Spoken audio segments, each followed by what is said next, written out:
Assalamualaikum warahmatullahi wabarakatuh. Perkenalkan, kami dari kelompok 7 dengan saya Dini Asia dan rekan saya Muhammad Rafi Abdurrahman yang akan menjelaskan tentang sejarah matematika Hindu Arab. Sejarah matematika pada peradaban Hindu. Matematika India atau juga disebut dengan matematika Hindu muncul pada abad ke-26 sebelum Masehi dan berakhir pada abad ke-14 Masehi. Matematika India ini berkembang setelah matematika Cina dan berakhir tepat sebelum munculnya matematika Eropa pada abad pertengahan. Matematika India dimulai sejak munculnya sebuah peradaban yang terletak di daerah aliran Sungai Indus. Peradaban ini biasa disebut peradaban lembah Indus. Kota-kota yang mereka tempati kala itu diatur secara geometris. Sekitar abad ke-15 sebelum Masehi, bangsa India diusir oleh bangsa Arya yang datang dari Asia Tengah. Selama kira-kira 1000 tahun, bangsa Arya menyempurnakan tulisan Hindu dan bahasa Sanskerta. Beberapa penulis agama juga menulis sejarah matematika karena dalam pembangunan altar Buddha direntangkan tali yang menunjukkan pengenalan 3 Pitagoras. Sistem bilangan India. Penomoran India berdasarkan basis 10, ada beberapa macam angka di India yaitu angka Brahmi, angka Gupta, dan angka Nagari. Angka Brahmi ditemukan pada prasasti di gua dan kuil di daerah kota Pune, Bombay, dan di Uttar Pradesh.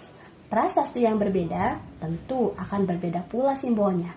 Angka Brahmi sudah digunakan lebih lama sampai abad 4 Masehi. Tentu saja prasasti yang berbeda agak berbeda dalam simbol-simbolnya. Digit 1 hingga 9 dalam sistem angka Hindu Arab berevolusi dari angka Brahmi. Dan bisa kalian lihat di sebelahnya itu merupakan angka Brahmi. Teori para sejarawan selama bertahun-tahun mengenai asal-usul. 1. Angka Brahmi berasal dari budaya lembah Indus 2000 sebelum Masehi. 2. Angka Brahmi berasal dari angka Aramaean. 3. Angka Brahmi berasal dari alfabet Kharoshi. 4. Angka Brahmi berasal dari alfabet Brahmi. 5. Angka Brahmi berasal dari sistem angka sebelum abjad. 6. Angka Brahmi berasal dari Mesir. Angka Gupta. Periode Gupta adalah selama dinasti Gupta memerintah sampai ke Magadha di timur laut India pada awal abad 4 Masehi sampai akhir abad 6 Masehi. Angka Gupta dibangun dari angka Brahmi yang tersebar luas oleh kerajaan Gupta. Angka Gupta dikembangkan dari angka Brahmi dan tersebar di daerah yang luas dengan kerajaan Gupta yang mereka taklukkan wilayahnya. Angka Gupta lalu berkembang menjadi angka Nagari, kadang-kadang juga disebut dengan angka Depahagari. Nah, ini yang di sebelah bisa kalian lihat itu merupakan angka Gupta. Angka Nagari. Angka Nagari sering disebut-sebut oleh Al-Biruni sebagai kebanyakan bilangan karena banyak dikirim ke dalam dunia Arab.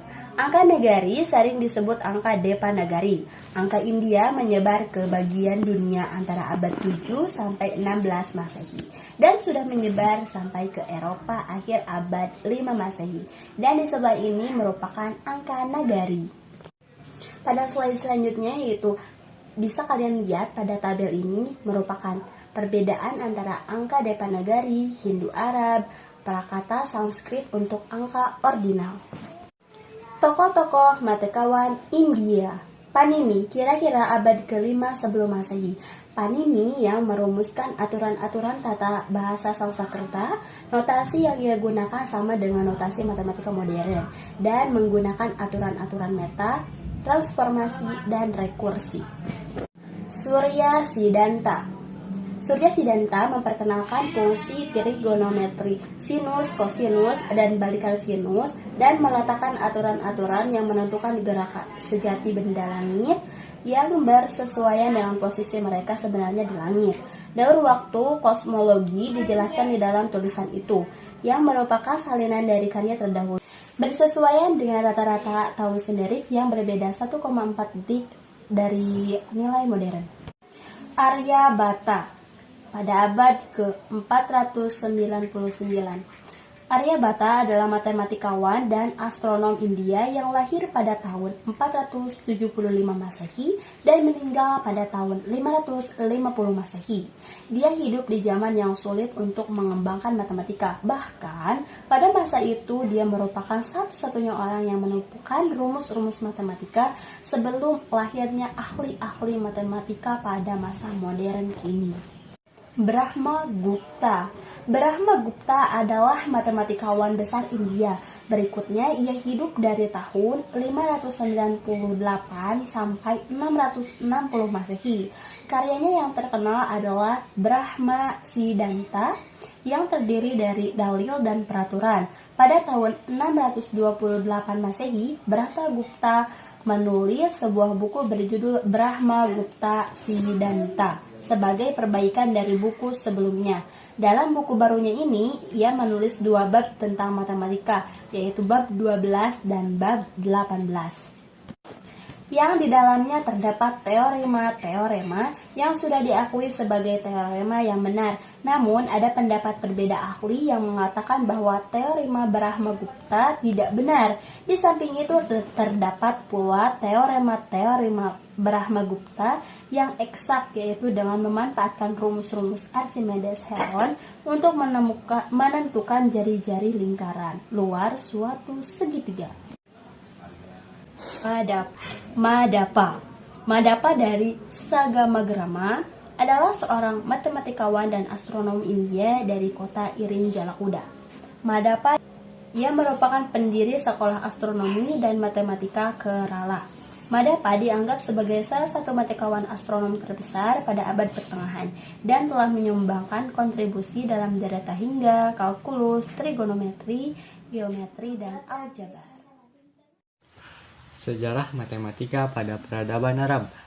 Perkembangan ilmu matematika pada sejarah bangsa Arab memiliki nilai yang terpandang dalam secara intelektual bangsa Arab. Dalam hal ini, ilmu matematika terpada pada 4 bagian utama, yaitu yang pertama, aritmatika, yang kemungkinan berasal dari India dan berdasarkan kepada prinsip nilai tempat. Yang kedua, aljabar, walaupun berasal dari Yunani, Hindu, dan Babilonia, tetapi telah dipoles oleh matematikawan Arab menjadi bentuk serta sistematik yang baru. Yang ketiga, trigonometri, umumnya berasal dari Yunani, tetapi matematikawan Arab menerapkannya dalam bentuk trigonometri Hindu dan menambahkan beberapa fungsi dan rumus-rumus baru. Dan yang keempat, geometri, yang umumnya berasal dari Yunani. Matematikawan Arab memberikan generalisasi terhadap rumus-rumus Yunani tertentu. Pencapaian ahli matematika di dunia Islam awal beragam sifatnya. Di bidang aritmatika lahir sejumlah terobosan. Misalnya, munculnya pecahan desimal terjadi sejak terbitnya karya ahli aritmatika dari Damaskus, Suriah, Abu al-Hasan al-Uqludisi dalam kitab Al-Fushul fi al-Hisab al-Hindi yang disusun pada 952 sampai 953 Masehi. Angka Arab. Kebanyakan sistem angka yang digunakan banyak negara di dunia itu ada 10. Angka-angka tersebut adalah keturunan dari angka India dan sistem angka Hindu-Arab atau angka Arab yang dikembangkan oleh matematikawan India yang membaca urutan angka seperti 975 sebagai satu bilangan yang utuh. Angka-angka itu kemudian diadopsi oleh banyak matematikawan Persia di India dan lebih cocok untuk orang-orang Arab di sebelah barat. Bentuk angka-angka itu menjelaskan sekarang dan mencapai bentuk Eropanya, bentuk yang pada saat mencapai Afrika Utara. Dari sana, penggunaan mereka menyebar ke Eropa pada abad pertengahan. Penggunaan angka Arab tersebar ke seluruh dunia melalui perdagangan, buku, dan kolonialisme Eropa. Pada saat ini, angka Arab adalah simbol representasi angka yang paling umum digunakan di dunia. Sesuai dengan sejarah mereka, angka-angka 0, 1, 2, 3, 4, 5, 6, 7, 8, dan 9 juga dikenal sebagai angka Hindu atau angka Hindu-Arab. Alasan mereka lebih dikenal sebagai angka Arab di Eropa dan Amerika karena mereka diperkenalkan ke Eropa pada abad ke-10 melalui bangsa Arab di Afrika Utara.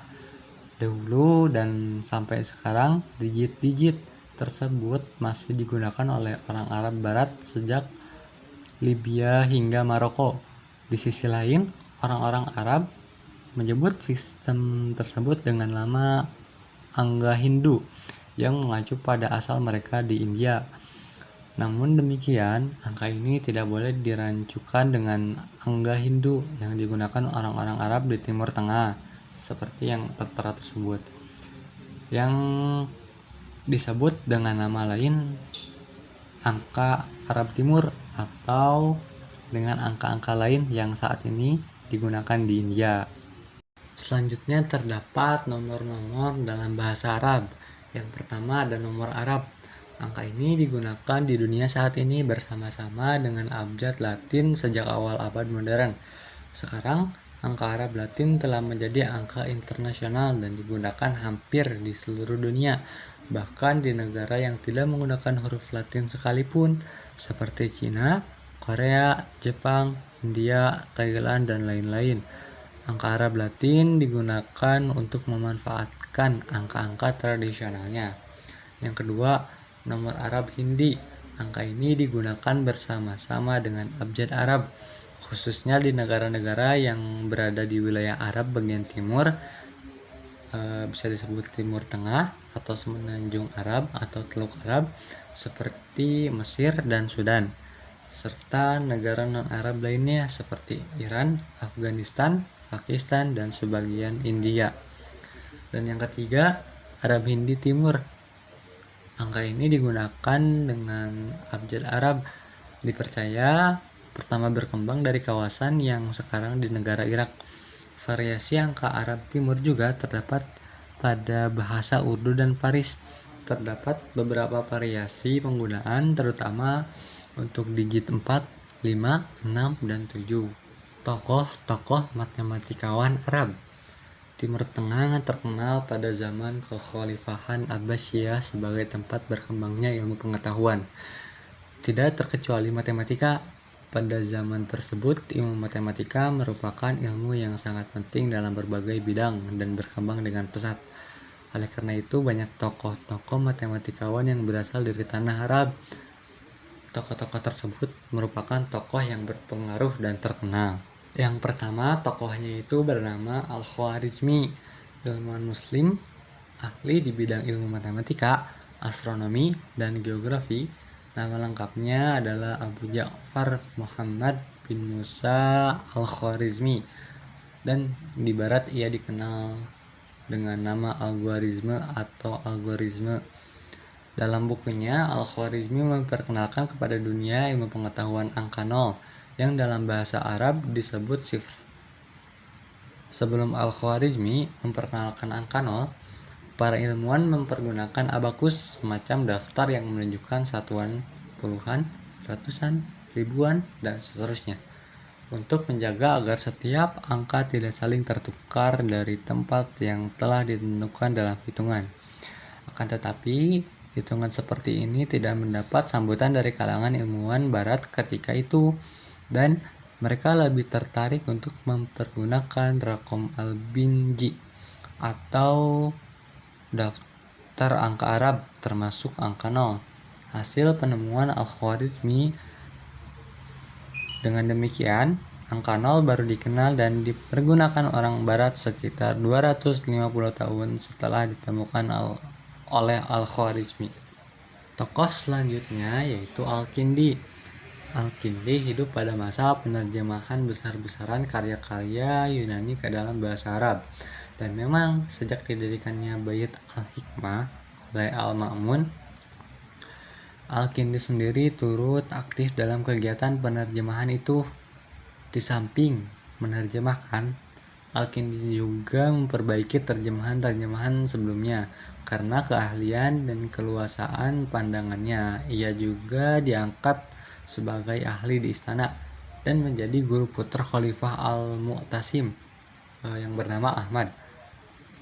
Ia adalah filosof berbangsa Arab dan dipandang sebagai filosof Muslim pertama.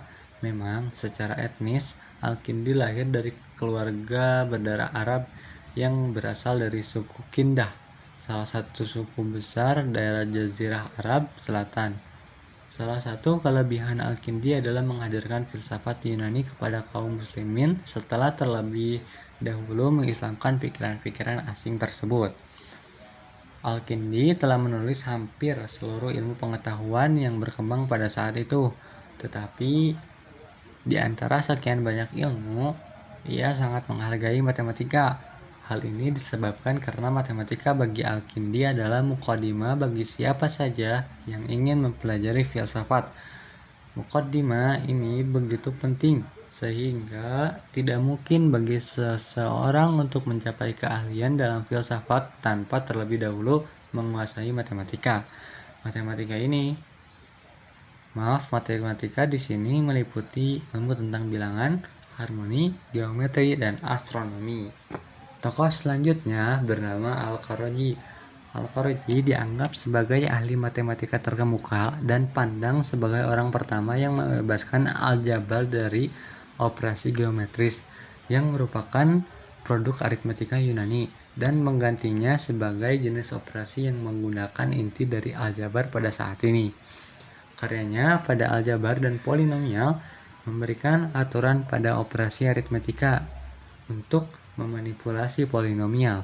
Dalam karya pertamanya di Prancis, sejarawan matematika Franz Wolfke memuji Al-Kharoji sebagai ahli matematika pertama di dunia yang memperkenalkan teori aljabar kalkulus.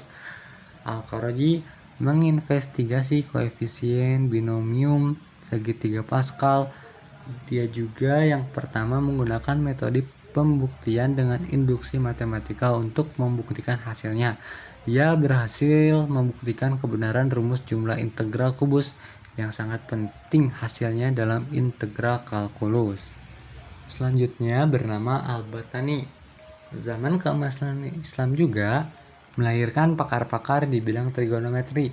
Mereka antara lain Al-Battani tahun 850 sampai 929, Al-Biruni tahun 973 sampai 1050, dan Umar Khayyam. Al-Battani atau Muhammad ibnu Jabir ibnu Sinan Abu Abdullah dikenal sebagai bapak trigonometri. Ia lahir di Batam, Mesopotamia, dan meninggal di Damaskus pada tahun 929. Al-Battani adalah tokoh bangsa Arab dan gubernur Syria. Dia merupakan astronom muslim terbesar dan ahli matematika ternama. Al-Battani melahirkan trigonometri untuk level lebih tinggi dan orang pertama yang menyusun tabel kotagen. Selanjutnya bernama Al-Biruni. Al-Biruni adalah peletak dasar-dasar trigonometri modern. Dia seorang filsuf, ahli geografi, astronom, ahli fisika, dan pakar matematika. 600 tahun sebelum Galileo, Al-Biruni telah membahas teori-teori perputaran atau rotasi bumi pada porosnya. Al-Biruni juga memperkenalkan pengukuran geodesi dan menentukan keliling bumi dengan cara yang lebih akurat. Dengan bantuan matematika, dia dapat menentukan arah kiblat dari berbagai macam tempat di dunia. Selain itu, tokoh matematika yang tak kalah terkenal adalah Umar Khayyam. Kendati ia telah dikenal sebagai seorang penyair, namun Umar Khayyam memiliki kontribusi besar dalam bidang matematika, terutama dalam bidang aljabar dan trigonometri. Ia merupakan matematikawan pertama yang menemukan metode umum penguraian akar-akar bilangan tingkat tinggi dalam aljabar dan memperkenalkan solusi persamaan kubus. Dan yang terakhir yaitu bernama Ibnu Sina, seorang tokoh cendekiawan muslim yang besar di bidang kedokteran, seorang ilmuwan yang magnum opusnya berjudul Canon atau Al-Qanun fi al-Tibb, menjadi buku teks kedokteran di universitas-universitas Eropa selama lebih dari 5 abad. Selain itu, dia juga seorang ahli geologi, ahli matematika, termasuk aljabar yang merupakan kesatuan dari eksponen, ahli fisika, penyair, psikologi, ilmuwan, tentara, negarawan, dan seorang guru. Lahir di daerah Bukhara, Asia Tengah pada tahun 981 Masehi. Bakat dan ketekunannya yang besar mengantarkan menjadi dokter yang diakui oleh masyarakat Bukhara pada usia 17 tahun. Bagi banyak orang, beliau adalah bapak pengobatan modern. Dia juga pendiri Avicennian, logika dan filosofis dari sekolah Avicennius yang berpengaruh pada kaum muslim dan sekolah pemikir. Sekian materi yang dapat kami sampaikan. Kurang lebihnya mohon dimaafkan. Wassalamualaikum warahmatullahi wabarakatuh.